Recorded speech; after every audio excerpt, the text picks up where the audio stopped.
Bom dia a todos e a todas. É uma honra para o Instituto Parla hoje termos como convidado o professor Ricardo Campos. O professor Ricardo Campos tratará do tema Economia Política das novas plataformas digitais. O professor Ricardo é um conhecedor, um notório conhecedor da matéria. É professor, docente hoje da Faculdade de Direito da Goethe Universität, em Frankfurt, na Alemanha, mestre e doutor na mesma instituição. Recebeu recentemente prêmios da European Academy for Legal Theory em 2022 e da Werner Thunder, se eu não estiver com um sotaque muito ruim, em 2021, pela obra Metamorfose do Direito Global sobre a interação entre direito, tempo e tecnologia. E eu, ainda bem, faço aqui o merchan. Alô, editora Contracorrente. Eu tenho aqui já o meu exemplar, antes que acabe. E, professor Ricardo, eu me permiti, obviamente, essa apresentação, tanto quanto coloquial, para que você, obviamente, se sinta em casa. Essa é uma casa de debates, e para nós realmente é uma honra tê-lo para poder debater um tema tão importante para o direito brasileiro e, obviamente, a partir da sua visão privilegiada do direito alemão também. Muito bom dia, eu agradeço a todos e a todas pelo comparecimento e declaro abertos os trabalhos. Professor, o senhor tem a palavra. Obrigado, Carlos Henrique, pelo convite. É uma honra estar aqui com vocês no Instituto Parla para falar um pouco sobre o meu livro, que é esse daqui, que você também mostrou. Tem uma capa um pouco brutal, mas que tenta lembrar um pouco, trazer a ideia de ligações contínuas que se interligam entre si, e nesse emaranhado quase que perde a noção do que é origem e do que é final. Então, só para vocês verem a capa, ela é um pouco perturbadora nesse sentido, mas é o que traz um pouco da ideia do livro, essa ideia de não início e não fim, também do direito enquanto fenômeno social, né? E aí, para começar, eu faço a segunda parte da palestra sobre a questão das plataformas digitais, que eu até vou participar da audiência pública semana que vem no Supremo para falar de moderação de conteúdo, então eu posso entrar numa questão jurídica prática, concreta, para não ser só uma palestra teórica, né? Mas para voltar um pouco para o tema da capa do livro, né, a pergunta que sempre me inquietou falar um pouco antes de entrar no tema do livro, falar um pouco da origem do livro. O livro ele é uma tradução do original, que foi escrito em alemão, que foi minha tese de doutorado que eu defendi em 2021. E no ano de 2021 ele ganhou o prêmio da universidade por melhor tese das ciências sociais, das faculdades de ciências sociais, e a versão em inglês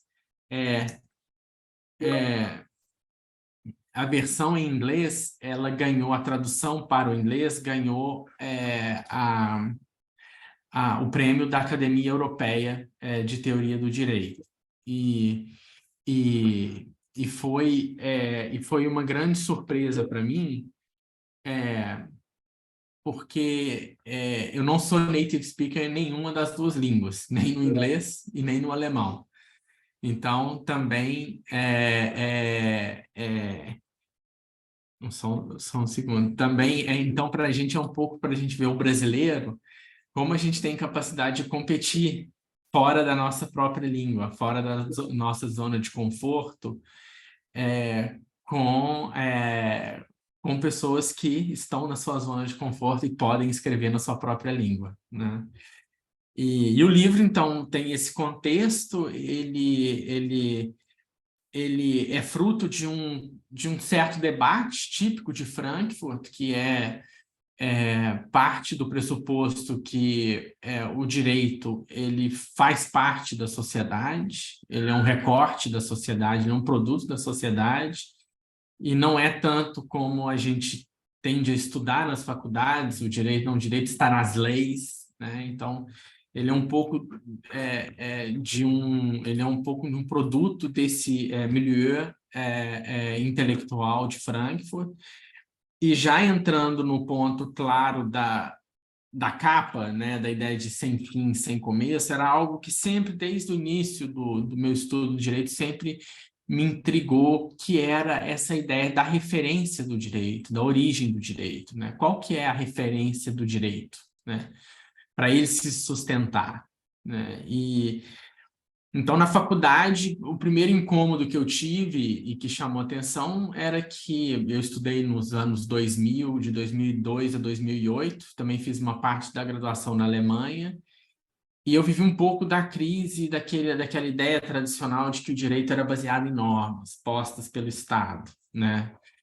E, e principalmente por uma leva no Brasil de discussão que era ponderação. Então, quer dizer, o direito não era só a norma, mas eram também princípios que o juiz ponderava. Então, o direito não estava só na norma, ele estava numa metodologia e algo também um pouco fora do próprio material escrito.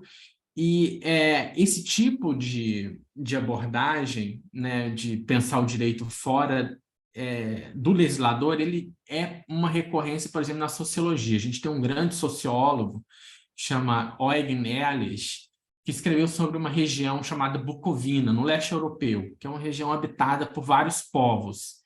E isso no do século XIX para o XX, ele fez essa observação, e nessa região ele observava que o direito, né, e daí vem a expressão dele, direito vivo, né, o direito real, que efetivamente existia, era menos o direito legislado e mais o direito vivido na prática.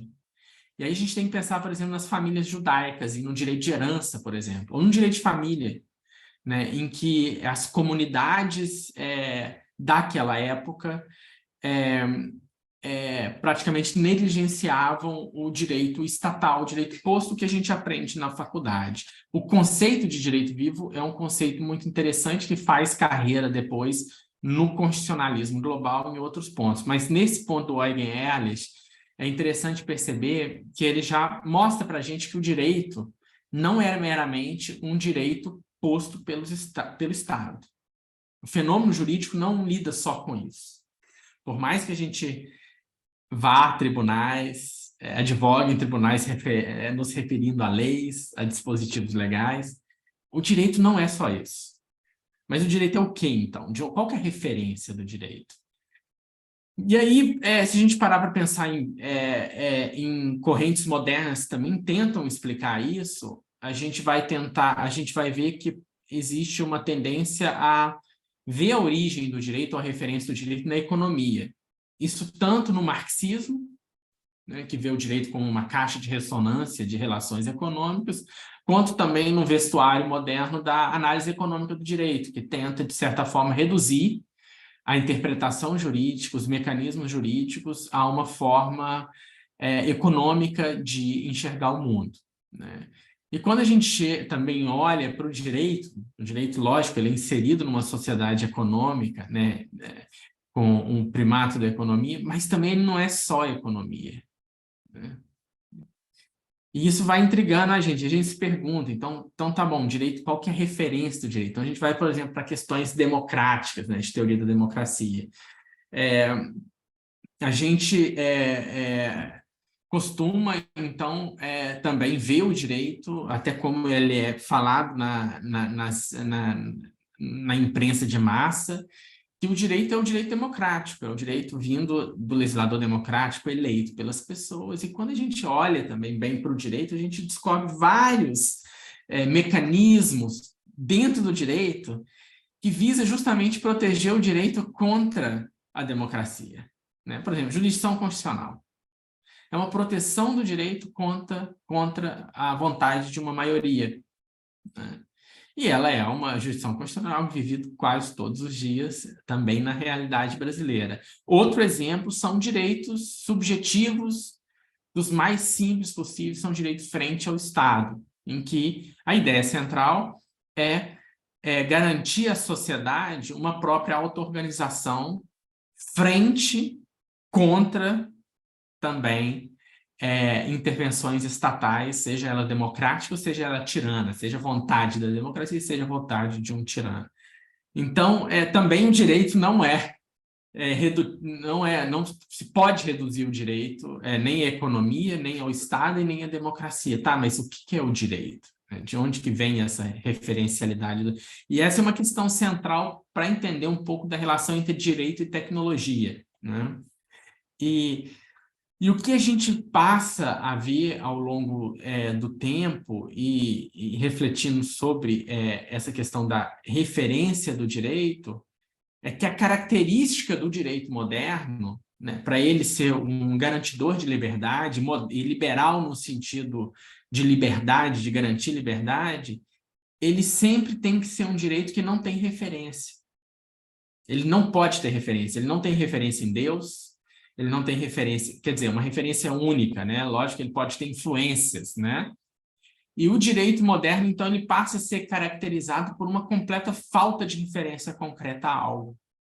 Ele é um direito que é produzido num fluxo, num processo, e aí entra também a questão da tecnologia, né? Da relação entre direito e tecnologia e como o direito passa, e aí eu vou falar nas plataformas o que isso significa concretamente, um direito que passa a ser constituído, produzido, vivido, num fluxo de elementos estatais, elementos privados, elementos tecnológicos, e a normatividade do direito passa a ser, então, esse combinado, ou essa mistura de vários compostos que o impede de ter uma referência concreta a uma origem, né? Então, essa é a característica do direito moderno. E aí, entrando num ponto também do livro, logo na sequência, está ligado ao conceito de tempo, né? O tempo é muito importante para o direito. E se a gente, né, e para falar bem rápido, tá, Carlos, e não tomar o tempo tanto das pessoas, a gente tende a menosprezar a relação entre direito e tempo. A gente sempre tende a pensar o direito, até mesmo por esse viés democrático, como forma de vinculação de pessoas, né? E o direito tem uma participação, a Marilda entrou, Marilda, é uma honra tê-la aqui nessa conversa, nessa rápida conversa. Mas o tempo é uma categoria muito importante para o direito moderno, né? E ele passa a ser principalmente a partir do século XIX, né? Então, o que a gente tinha, e aí isso eu não estou, eu cito muito um sociólogo no primeiro capítulo, que é o Luhmann, mas independente do Luhmann, vários outros estudiosos relacionam o tempo no século XIX como uma das grandes transformações que praticamente alterou a estrutura social, né? Como Foucault, como o historiador Koselleck, um historiador muito importante na Europa e no mundo. E o tempo é interessante, porque quando a gente pensa o direito a partir do tempo, você tem outra forma de compreender as formas vinculantes que o direito pode criar, né? E entrando nesse ponto do Koselleck, né, que é esse historiador, ele fala que a partir do século XIX, entre 1700 e final do século XVIII e meio do século XIX, a sociedade ela não comporta mais criar vínculos pela experiência, né? E aqui vale até o direito, tá? Se a gente for pensar, por exemplo, como o direito de honra, e aí é outro capítulo, eu tenho escrito sobre o direito de honra e privacidade, como ele se transforma, mas o conceito de experiência ele era importante até mesmo para conceitos centrais do direito, por exemplo, honra, você delimitar o ferimento, né, a violação da honra de uma pessoa, era muito mais fácil no século XVIII e XVI, quando você tinha uma experiência compartilhada por todas, do que a partir, por exemplo, hoje é muito mais difícil definir o que é honra, ou a violação da honra, né? E o século XIX ele é marcante, né? Porque a partir dali, uma outra categoria social surge que não é mais vinculada à experiência, e é vinculada à expectativa. E expectativa é algo aberto, que a experiência é algo que você já viveu. Você já sabe o que vai acontecer, né? Você sabe, por exemplo, um exemplo muito simples, que o ônibus passa todo dia às 8 horas na porta da sua casa. Isso pode ser tido como experiência, né? E se ele faltar, isso pode transformar no próximo dia como expectativa. Você não sabe se ele vai passar, mas talvez ele pode passar, né? E o horizonte da expectativa é um pouco diferente da experiência, porque ele estrutura um horizonte mais incerto, um futuro incerto. E a partir do século XIX, a gente passa a lidar com um futuro incerto, e o direito ele passa a exercer uma função muito importante na estruturação de um futuro incerto e numa certa aceitabilidade de um futuro incerto, que significa também de uma complexidade social maior, né? Então, o direito passa a ser, por exemplo, um local onde você pode estabilizar um horizonte mínimo de expectativas que eu posso esperar que você vai cumprir, que a Marilda vai cumprir, e que, se não for cumprido, o direito pode dizer, não, isso tem que ser cumprido. O resto não precisa cumprir. O resto, você pode aprender com o social, mas, por exemplo, matar você não pode. Então, você vai para a cadeia. E o direito sempre nos lembra que isso não pode ocorrer. Então, o direito passa, a partir do século XIX, a coordenar um horizonte completamente diferente do que ele era acostumado a coordenar antes, ligado à expectativa. E isso não é só a partir do século XIX, a gente já começa a ver alguns elementos, por exemplo, nessa crise obrigacional que surge com as teorias contratualistas, né? E aí, falando de forma bem simples, né? A ideia de constituição do corpo social por um contrato, o contrato é extremamente abstrato. O contrato é uma figura completamente abstrata. E essas teorias contratualistas modernas que a gente estuda no primeiro ano de faculdade vem trazer um elemento extremamente moderno para a sociedade, né? Que era uma sociedade, então, que estruturava a sua forma de domínio através de laços hereditários de famílias e religião, né? E, de repente, você começa a criar vínculos através de uma figura abstrata que é o contrato, que muitas vezes cria vínculos entre pessoas que não se conhecem, né? Então, no livro, e aí entrando um pouco na tecnologia, o século XIX é muito importante, porque é o século das tecnologias. E aí, para dar um exemplo, tem um livro muito importante do Stefan Zweig, que é um romancista austríaco, que morou em Petrópolis, se suicidou em Petrópolis, tem até um museu dele em Petrópolis. Ele tem um livro que chama Sternstunde der Menschheit, que é os momentos áureos da humanidade. E tem uma frase que me lembrou muito, que passa justamente nesse contexto do século XIX, uma aceleração maior do século XIX. Ele fala o seguinte, o apóstolo Paulo, ele viaja nas mesmas condições que o romancista Goethe, o alemão Goethe, com uma diferença temporal de 1.600 e 1.700 anos. Só que, de repente, depois de Goethe, depois de 100 anos de Goethe, isso muda completamente. Você consegue viajar de Frankfurt para Toscana, que foi a viagem dele, em poucas horas ou em 2 dias. Ele precisou fazer isso em vários meses, várias semanas, em outras condições. Então, a aceleração que o mundo começa a viver, a partir do século XIX, é o que faz o direito moderno surgir. E eu uso isso a partir de uma leitura minha ele não é só jurista, ele é um teórico da cultura chamado Carl Schmitt, num livro dele extremamente importante, chama O Nomos da Terra, em que ele praticamente demonstra a decadência do que ele chama de ius publicum europeu, que era, dito de forma simples, era um direito global que era manejado por poucas casas de dinastias e principados. Eles decidiam sobre o mundo. E a partir do século XIX, isso passa a ser incontrolável. Você não consegue controlar mais o planeta Terra através de um centro europeu. Então, você tem, por exemplo, os países do Rio Prata, aí embaixo, na divisa com o Brasil, trocando a própria soberania por reconhecimento, porque eles vendiam mercadorias. E isso passa a se tornar incontrolável. para o centro europeu. E a gente tem uma dinâmica de surgimento de organizações de coisas banais, de cartas, por exemplo. A carta passa a ser um mecanismo de circulação de informação global. Só que para ele ser eficiente, ele precisa ser estandartizado, precisa ser um tamanho só para o planeta todo. Então cria-se uma organização que aceita, por exemplo, o Japão nessa organização, e com isso o Japão começa a ser aceito como um país independente, como uma pessoa jurídica, e começa a criar relações também fora do núcleo europeu. Então, há uma dispersão, que eu chamo, pela técnica, pelas tecnologias que estimulam os contatos entre os países, há uma dispersão da pessoa jurídica em outros estados, que leva o que o Carl Schmitt chama de decadência, para ele até uma decadência cultural, do ius publicum europeum. Eu uso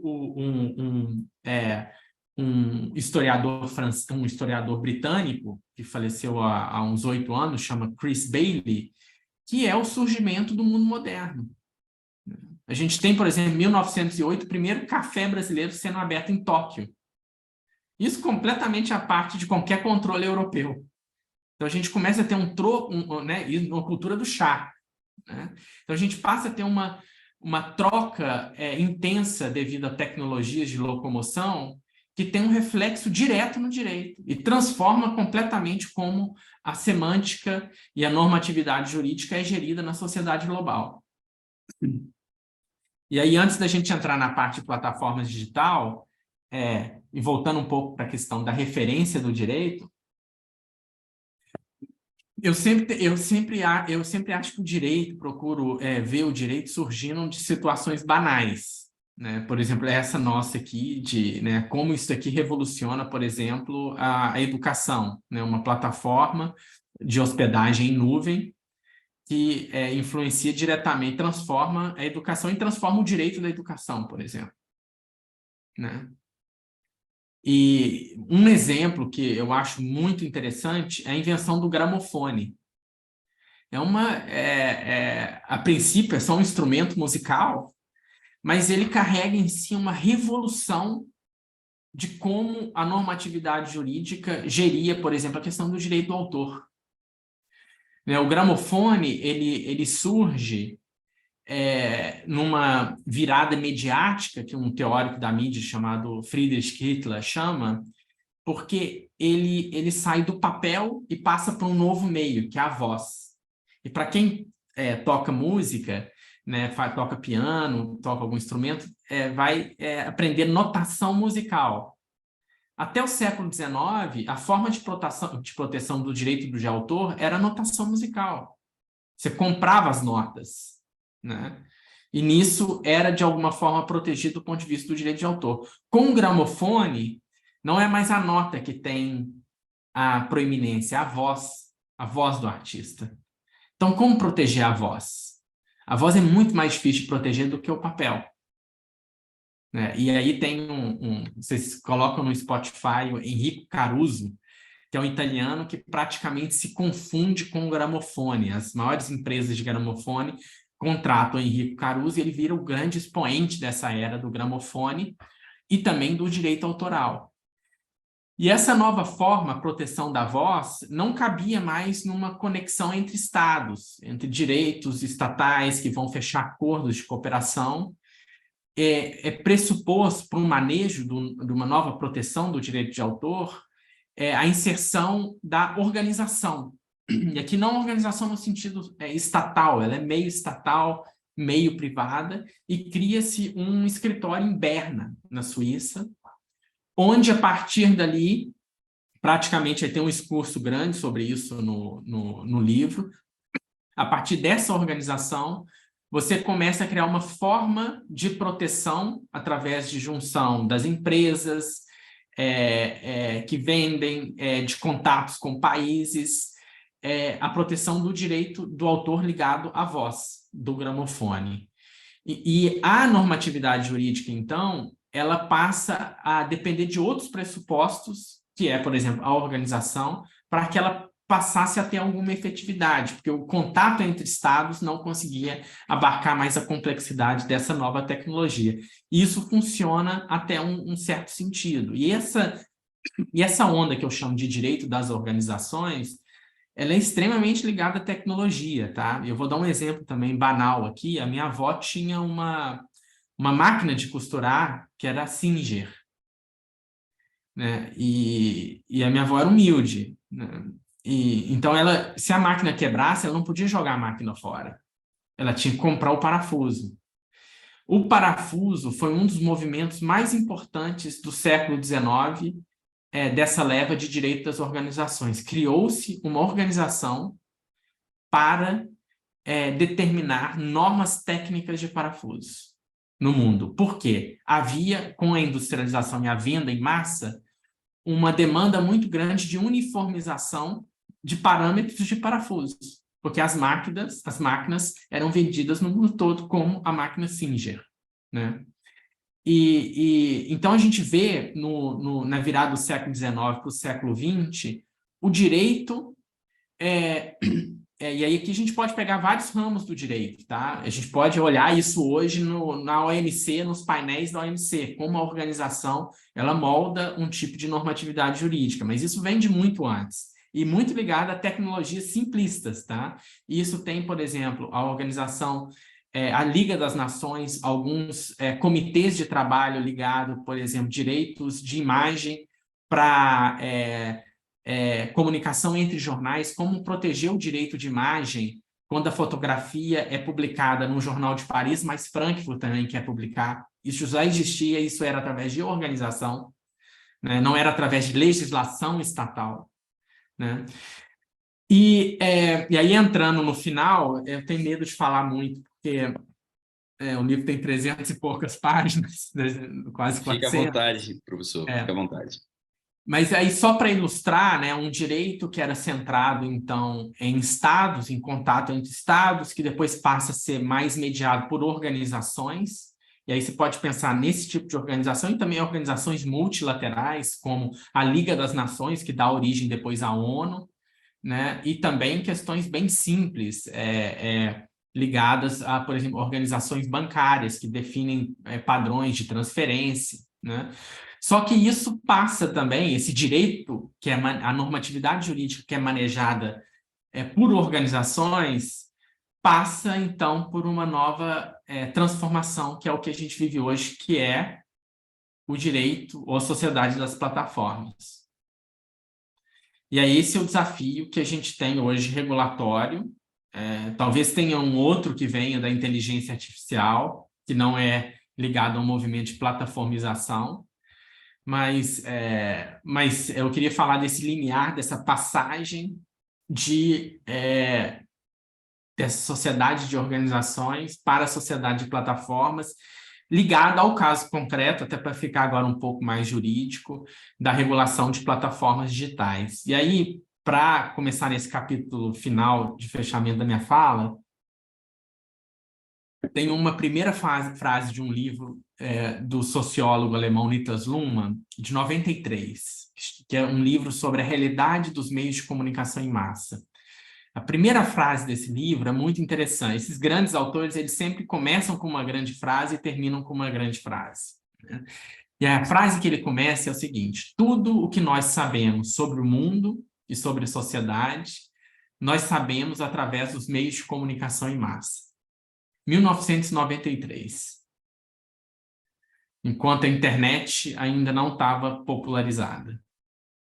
Hoje, a gente pode, de forma bem intuitiva, dizer que tudo que nós sabemos do mundo e da sociedade, a gente sabe através das redes sociais.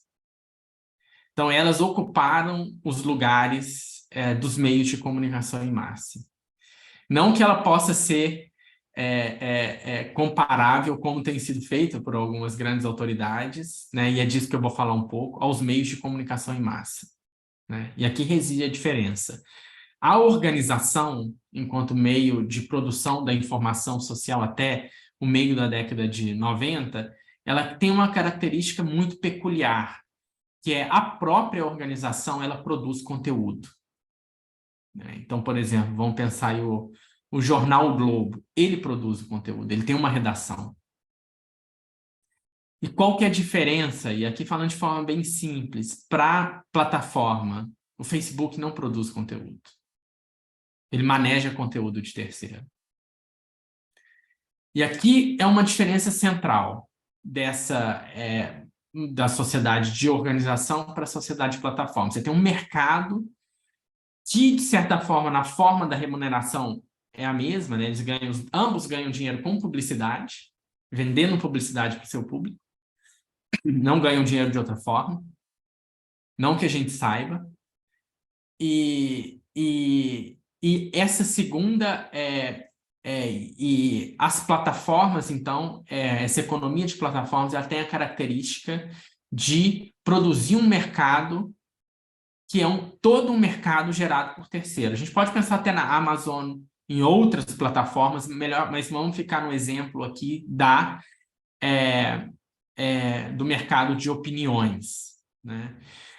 E aí, entrando um pouco no contexto americano, a gente tem dois casos muito importantes nos Estados Unidos, quando surgiram ali, Carlinhos, você não vai lembrar que você é mais novo que eu, mas os chats do UOL no Brasil, que eram aqueles chats temáticos, né?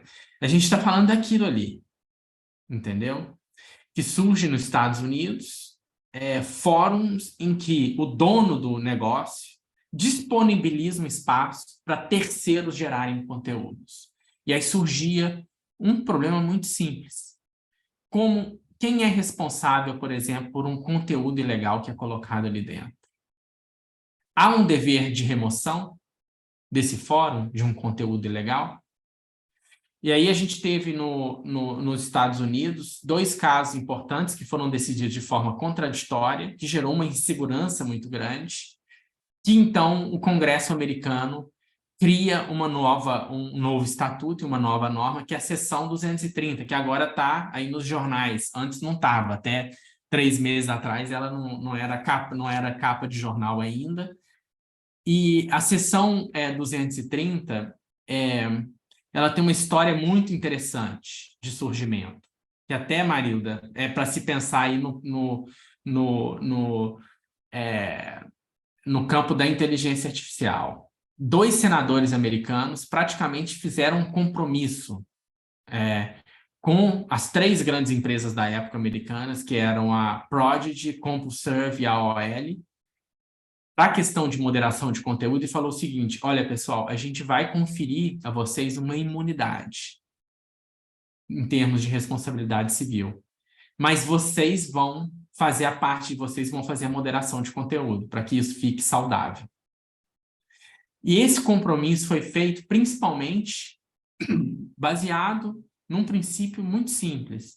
Era uma economia que estava surgindo e não sabia para onde ia dar. Então, você estava incentivando, era um fomento à inovação.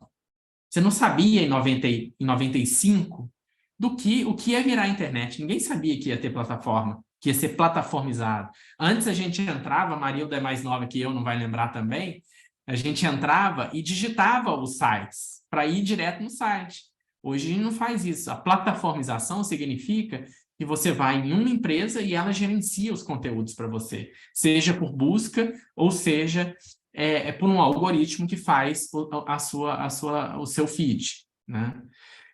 Então, esse momento americano da imunidade, ele é um momento muito importante para o fomento à inovação. Quando você cria uma imunidade, quando você não cria regras de moderação, por exemplo, num primeiro momento, é porque você quer fomentar e ver, depois, a característica do direito moderno é um pouco essa, você só vai regular quando você tem um mapa concreto dos danos, das vantagens, das desvantagens, né? E aí, só para fazer um disclaimer sobre o debate brasileiro de inteligência artificial, é de se questionar, por exemplo, se a gente deve fazer uma legislação como um código civil da inteligência artificial, que compreenda em todos de forma abrangente, sendo que a gente não tem uma economia ainda da inteligência artificial. Então, por exemplo, o Einstein, que está desenvolvendo aplicativos de saúde, ele tem que ser objeto de uma lei sem saber qual é o desenvolvimento daquela aplicação? Ou, por exemplo, a gente poderia, no Brasil, absorver os primeiros casos pelo próprio judiciário, pela própria LGPD, pelo próprio direito do consumidor? Porque tem um problema, que foi o que os americanos pensaram na seção 230. Será que o Brasil pode se dar o luxo de subir ao pódio da regulação sem ter a parte da inovação, sem estar no pódio da inovação? Uma coisa é a Europa subir no pódio e ser a primeira a regular, outra coisa é o Brasil, que ainda nem tem um setor pujante de iniciativa privada de fomento à inteligência artificial. Esse foi o contexto americano. O contexto americano, eles falaram, olha, não vamos fazer aqui uma legislação abrangente, a gente vai dar uma imunidade e vamos ver o que isso vai virar para frente. Vamos fomentar. E o que virou? Quais são as maiores empresas da internet? São empresas americanas, né?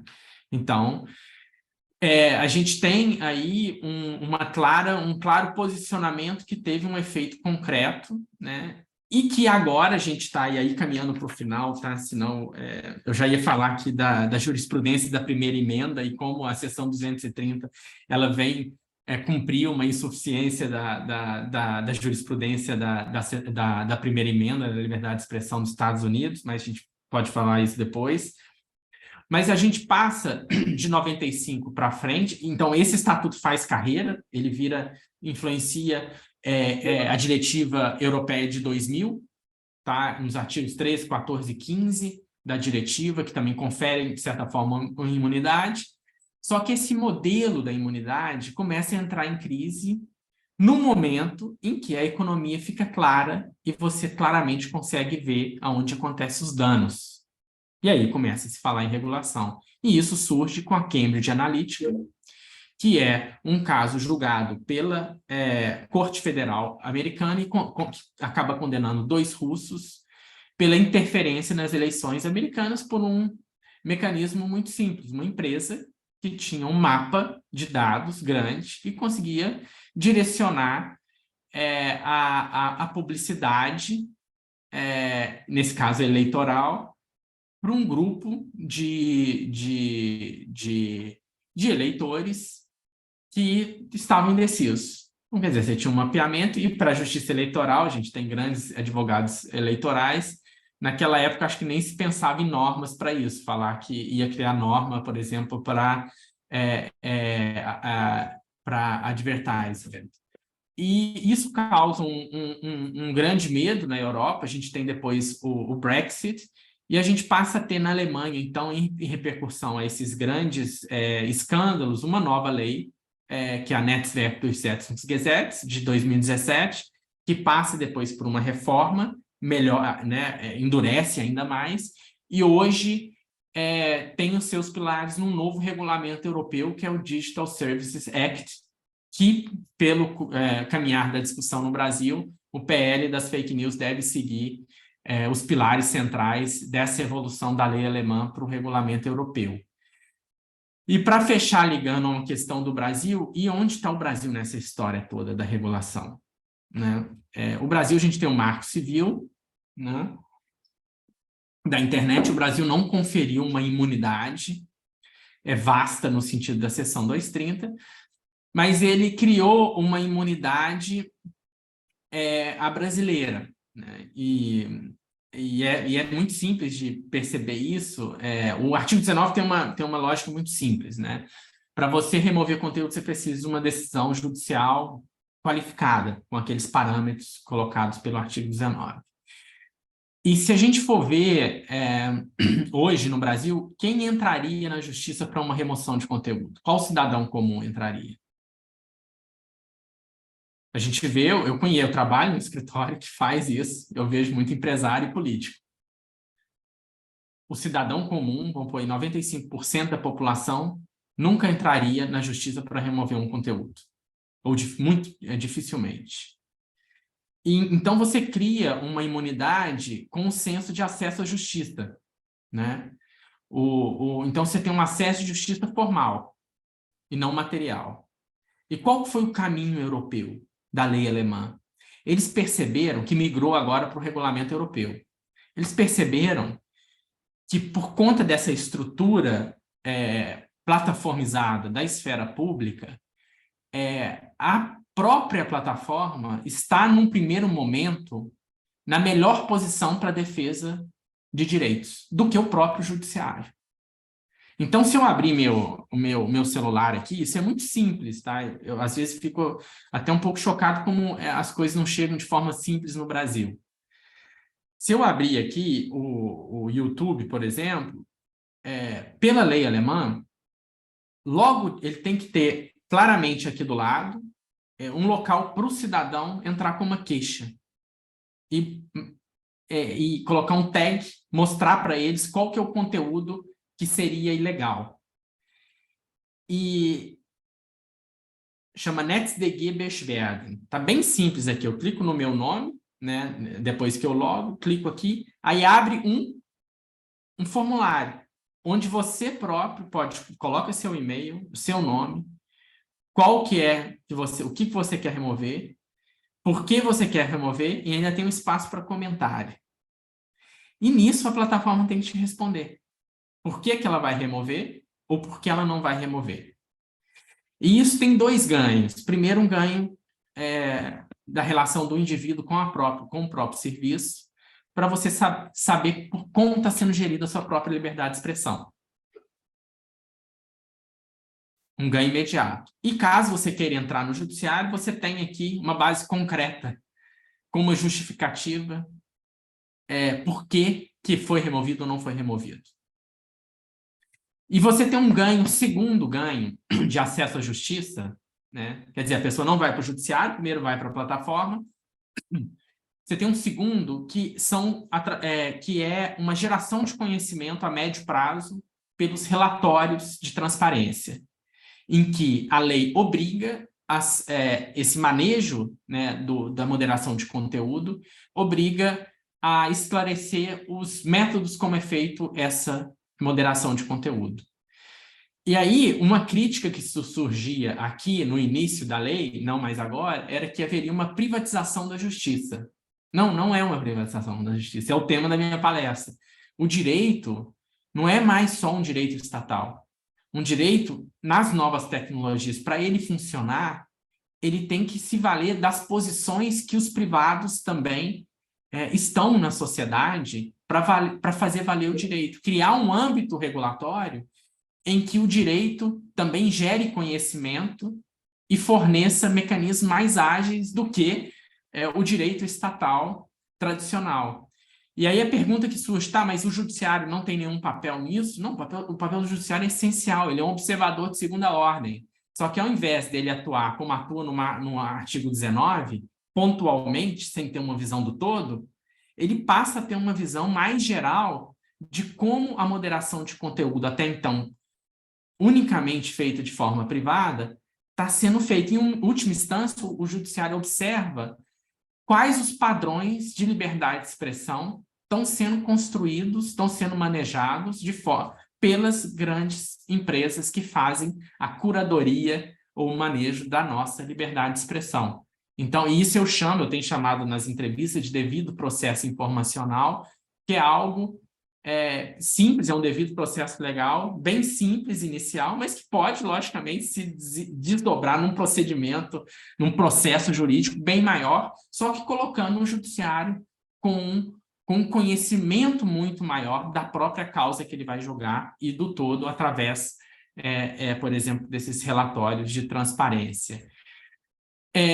Então, eu acho que esse é um exemplo claro desse direito que passa a ser um direito, não é mais aquele direito que hipótese de incidência e consequência jurídica, que você tem uma norma clara, não é mais isso. Também não é aquele direito da ponderação, que o juiz lá escolhe dois princípios, pondera do jeito que ele quer e chega a uma conclusão, né? O direito nas novas tecnologias, ele passa a ser um direito que ele tem que agir na forma de geração de conhecimento constante. É um direito que é produzido real time, não é mais ex post, né? Então, ele fica constantemente observando, revendo, remodelando, por exemplo, nesse caso, os parâmetros da própria liberdade de expressão que é manejada hoje por empresas privadas. Eu acho que é isso, Carlinhos. Eu falei mais do que... Você tinha falado 20 a 30 minutos, eu falei 40 minutos. Então, eu peço desculpa de ter passado aí 10 minutos do tempo, mas é mais ou menos isso que eu queria passar. É difícil falar, né, de um livro em 20 minutos, 30 minutos, mas espero que tenha passado, ao menos de forma superficial, um pouco da ideia central do livro. Eu agradeço, Ricardo, agradeço muitíssimo. Na verdade, 20 minutos para falar do seu livro foi realmente uma provocação. Sem dúvida, a gente teria aqui muito tempo para poder discutir as bases teóricas das quais você parte, para poder, obviamente, nos dar essa visão privilegiada do direito da sociedade hoje moderna. Eu não tenho dúvida, para nós foi uma experiência extremamente gratificante, e eu já, desde logo, gostaria de fazer uma pergunta. Vou me permitir, talvez, ser o primeiro, e gostaria que, eventualmente, alguém possa, quem queira fazer alguma pergunta, por favor, se manifeste com a mãozinha aqui no chat.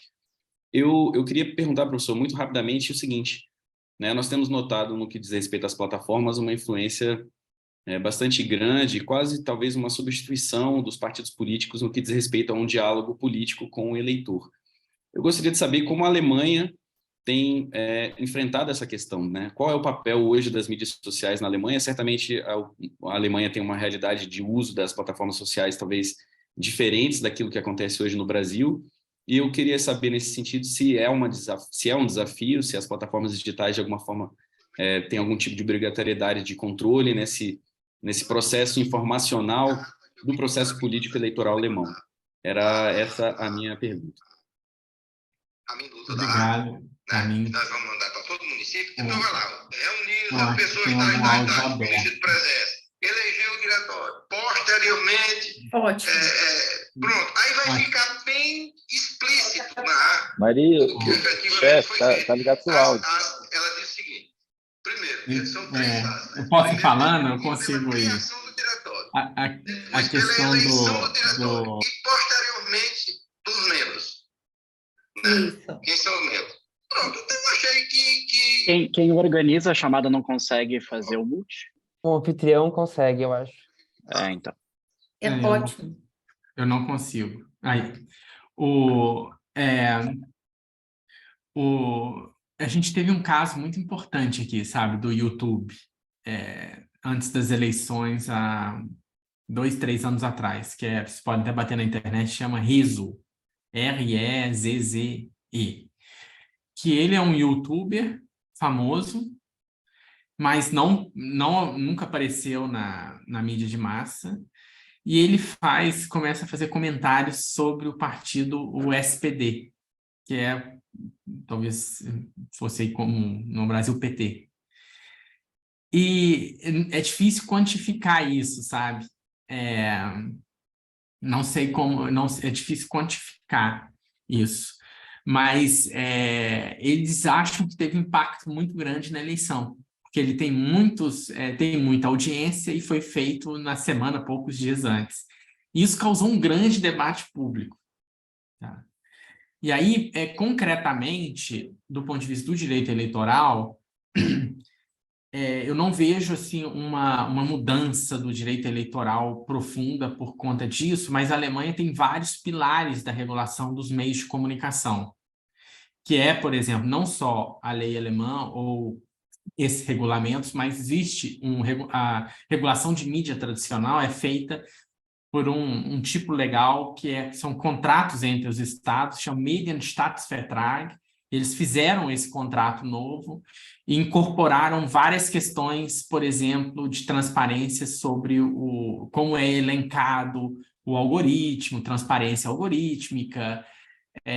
Então, na Alemanha, geralmente eles tentam resolver os problemas a médio prazo, a gerar conhecimento para depois ter uma intervenção concreta. Né? A gente vê, por exemplo, a lei alemã de 2017, os pilares dela todos migraram para o plano europeu, né? Com o novo regulamento europeu. Mas esse é um tema que impulsionou a regulação, foi um dos pontos, a questão eleitoral de levar para frente outros estatutos de regulação de serviços digitais. Obrigado, professor. João, você pode fazer a sua pergunta, por favor. Perfeito, muito obrigado. Professor, obrigado pela fala, pela palestra, foi um prazer acompanhá-la. Meu nome é João Vitor Artigas, eu sou pesquisador sênior no ITS Rio, então eu tenho acompanhado de perto esses debates sobre regulação de plataformas digitais no Brasil, e eu queria te perguntar a respeito do papel do artigo 19 nesse novo contexto de regulação de plataformas. Não é possível, eventualmente, compatibilizar a regra do artigo 19 com uma nova regulação voltada para a responsabilização das plataformas em razão de riscos sistêmicos no ecossistema de moderação de conteúdos, encarar isso como um sistema que incorpora alguns riscos, inclusive riscos ao Estado Democrático de Direito, e aí, a partir da análise desses relatórios de transparência e da atuação de uma autoridade independente, você eventualmente responsabilizar as plataformas apenas pelo não endereçamento desses riscos sistêmicos, ao invés de, eventualmente, responsabilizá-las por danos em casos individuais que elas, eventualmente, não têm controle, como a gente, né, pode deduzir desse debate que a gente teve aqui no dia de hoje. Então, a minha pergunta é mais nesse sentido: não é possível compatibilizar essas duas discussões, porque a maneira como o debate está posto hoje no Brasil é mais no sentido de que o artigo 19 é a grande pedra no sapato, é o grande obstáculo a ser superado. E, eventualmente, na verdade, a gente pode usar o artigo 19 a nosso favor e pensar em novas soluções para riscos sistêmicos, encarar isso como um sistema e não necessariamente um encadeamento de decisões individuais de moderação. Muito bom, João, sua pergunta. Eu tenho até um artigo que eu sistematizei do ponto de vista do direito europeu, o que seria risco, o que é risco sistêmico a partir do DSA. Foi publicado pelo Conjura há uma semana e meia. Esse é o tema que eu dou aula aqui em Frankfurt, eu dou aula sobre regulação de serviços digitais. Eu acho que dá para compatibilizar, sim, entendeu? E é interessante essa história, né, do Marco Civil, né, porque até um ano atrás falar mal do Marco Civil era uma blasfêmia, né? Você não podia falar, era algo quase que um estatuto sacrossanto. E, de repente, do nada, todo mundo resolveu falar. E também é importante ver que o Marco Civil, né, e a palavra civil é interessante, né? A gente reflete muito um primeiro momento da internet em que a gente via essas relações como também relações privadas, a minha relação com a plataforma, né? E agora o momento é outro, agora é um marco regulatório, é um marco de direito administrativo, não é mais regra. E esse é o grande problema da discussão brasileira. Você vai discutir no Brasil, mas qual que é a responsabilidade? Não, isso aqui não é mais responsabilidade civil, já está muito maior, agora isso aqui é direito administrativo. São obrigações, a gente está em outro momento da discussão. E, então, o artigo 19, ele tem também essa capacidade de reduzir a discussão a uma discussão civil, e não é mais civil, é uma discussão administrativa, de construção de um arcabouço regulatório de direito administrativo. A gente já passou dessa época de relações privadas. Não, as empresas estruturam a esfera pública. E se a gente olhar na Constituição, os artigos, toda a Constituição sempre teve um regime específico para tecnologias que estruturam a liberdade de expressão. A gente teve isso com o rádio, a gente teve isso com a televisão, um regime de direito administrativo. E agora a gente está procurando... Só que esse regime não dá para exigir uma concessão, por exemplo, de um aplicativo, né, um processo de direito administrativo. Mas dá para criar, sim, um novo design regulatório. Então, eu vejo muito essa discussão brasileira maculada por uma restrição ao direito civil. Não é mais direito civil. A gente está discutindo outra coisa. Não é mais isso. Agora, o artigo 19... e eu vou falar um pouco sobre isso também na minha sustentação oral, em artigos que vão sair agora também, aí no início da próxima semana. Você pode manter o artigo 19. Eu acho que o artigo 19, tanto faz mantê-lo ou não mantê-lo. Quer dizer, eu até prefiro que mantê-lo, entendeu? Mas o mais importante é o arcabouço regulatório que vai criar novas obrigações para moderação de conteúdo. E não só do ponto de vista de risco sistêmico. Devido a essa migração para a plataforma, é uma questão de defesa do próprio usuário. É uma forma de enxergar como é feita, a médio prazo, a gestão da liberdade de expressão da própria população, né? Nesse novo mercado de produção de conteúdos por terceiros. Entendeu? Então, eu acho que tem várias outras obrigações além do risco sistêmico, que faz parte do regulamento europeu do artigo 34 e 35. Eu acho que dali dá para extrair muita inspiração.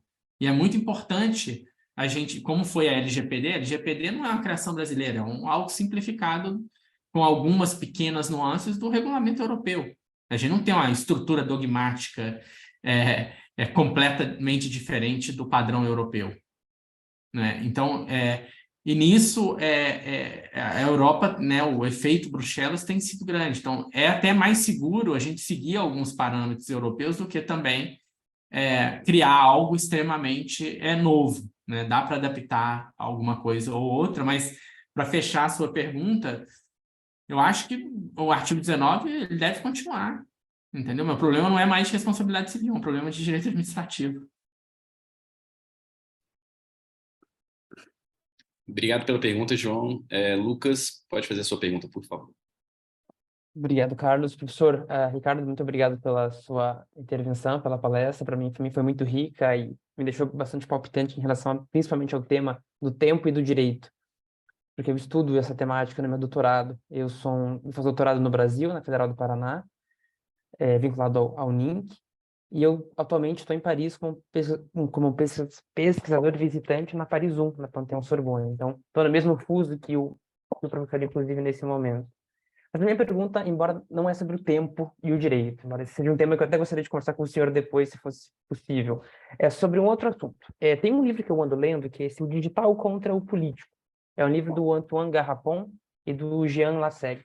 E nesse livro eles tratam muito de uma dicotomia, que eles trabalham ela como o direito no espaço e o direito fora do espaço. Para eles, o direito é um instrumento de espacialização. Ele é uma espacialização jurídico-política que vai limitar a sociedade de maneira geográfica, administrativa e simbólica. Porque quando a gente fala em plataformas digitais, em redes sociais, nós vemos a existência de uma despacialização. Então, o mundo se abre, né? O fluxo de informação ele se abre e vai além das fronteiras.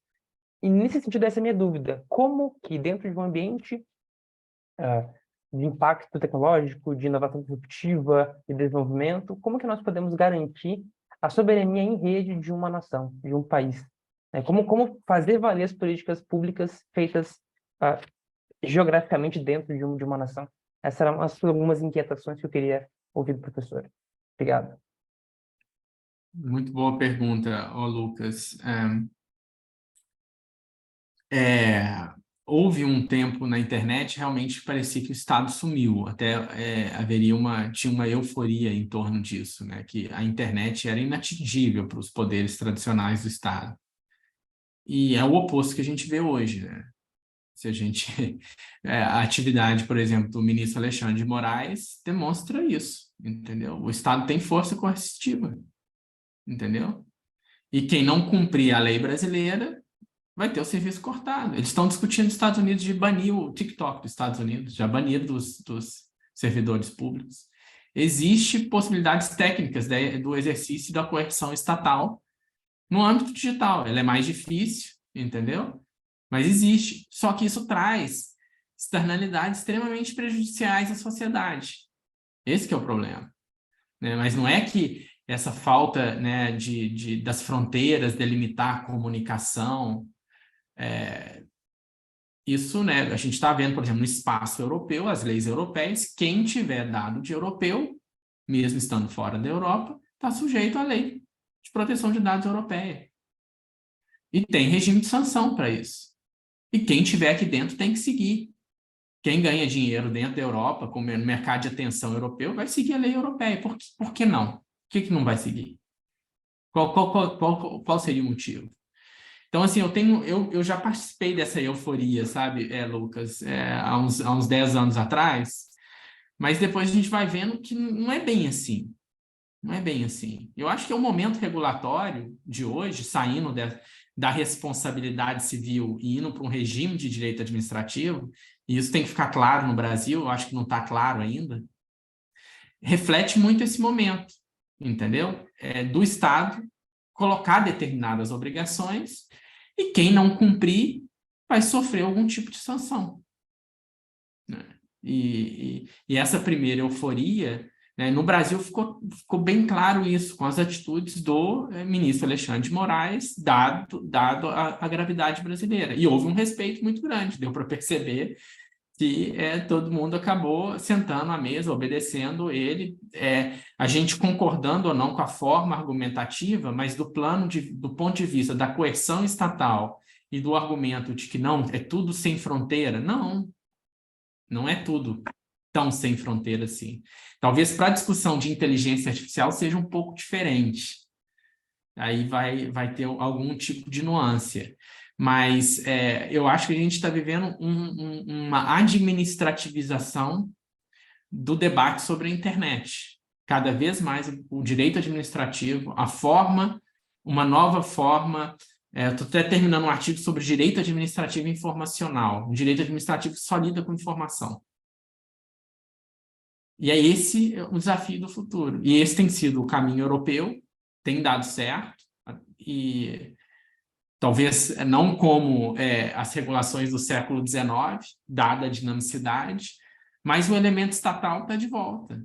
Está de volta. Tanto é que a gente está discutindo regulamentos, regulamento de proteção de dados. Dados praticamente não existe, você não vê o dado.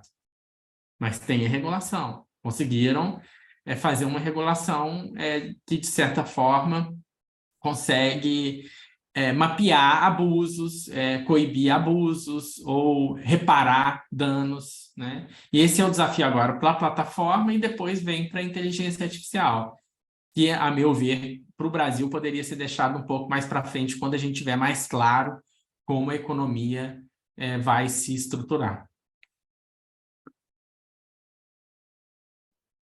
Bom, professor Ricardo, eu agradeço. Eu acho que tivemos aqui uma manhã muito rica, né, de conteúdo, e eu já deixo desde logo as portas abertas para um futuro convite. Para nós foi uma honra poder recebê-lo, trocar essas ideias de maneira informal.